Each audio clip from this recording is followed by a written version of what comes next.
सौदा के तोशा ख़ास से दिफा के नाम पर पाकिस्तान से ज़्यादा गैर महफूज मुल्क शायद ही कोई और हो। साहिबाने इक़्तिदार और ताकतवरान ऐशो इशरत के मज़े ले रहे हैं। मुल्क व कौम के खून का आखिरी कतरा चूसने के लिए कमर बस्ता हैं। ऐसे में किसी को रत्ती भर परवाह नहीं कि सानिया यूनान कितने घर उजाड़ गया। लगभग 350 घरों ने बच्चे, अपने घर के कीमती लोग खो दिए और अपना सारी उम्र का अंदोख्ता लाखों रुपया खो दिया।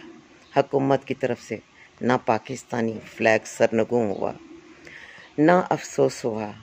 चेयरमैन सेनेट और मखसूस बजट्स में किस किस को कितनी मराआत दी गई इस पर बात हुई, लेकिन उन 340 के लगभग बच्चों, उन फैमिलीज़ और उनके खानवादों के लिए किसी किस्म के इक़दाम को हुकूमत ने ज़रूरी ना समझा।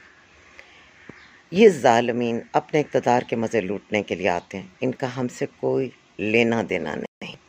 मगर ये भी एक सवाल है और बहस है कि वो बच्चे लाखों रुपया खर्च करके क्यों यूनान गए। मैंने BBC पर 2 इंटरव्यूज़ सुने।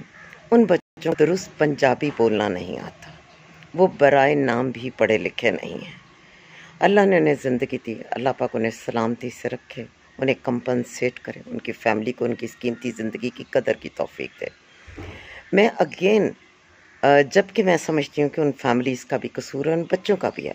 आपके पास लाखों रुपए है तो आप अपने मुल्क में छोटे से छोटा काम कर लें। आप एक चिंची, एक रिक्शा, एक कैब चला लें। आपको कितना लालच करना है कि अपने प्यारों की जुदाइयाँ भी देखें और यूं परदेसों में, पराए समंदरों में जाकर आप मर जाएं, जहाँ से आपकी लाशें भी ना मिल रही हों, आपकी फैमिली भी आज़ुर्दा हो।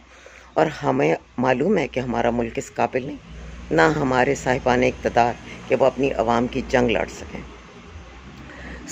ऐसे में उनकी गलतियाँ हैं, मगर क्या हुकूमत का ये फ़र्ज़ नहीं कि वो मुल्क को एजुकेट ही कम से कम कर दें, ताकि लोग ये समझ सकें कि अगर उनके पास चंद लाख भी हैं तो ज़रूरत नहीं कि अपने प्यारों को छोड़ के वो जाके परदेस में ज़लीलो ख्वार हों। वो अपने बच्चों, अपनी फैमिलीज़ के साथ ज़िंदगी गुजारें।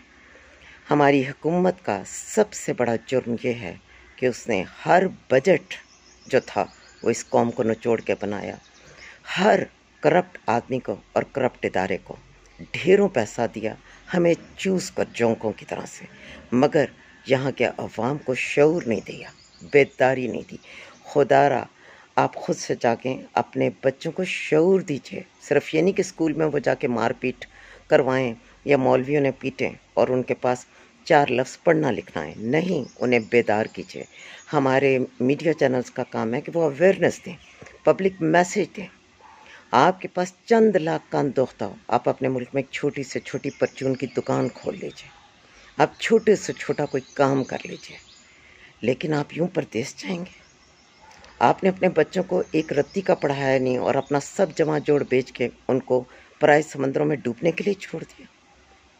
उनके सांस मरने से पहले उस घुटन ज़दा कश्ती में आपने घोंट दिया। आप भी सोचिए, हमारी हुकूमत भी सोचे, और ये जो आज ताकत के नशे में डूब बैठे हैं और मुल्क का आखिरी कतरा निचोड़ने के दर पे हैं, इनका अंजाम भी कुछ अच्छा नहीं होगा।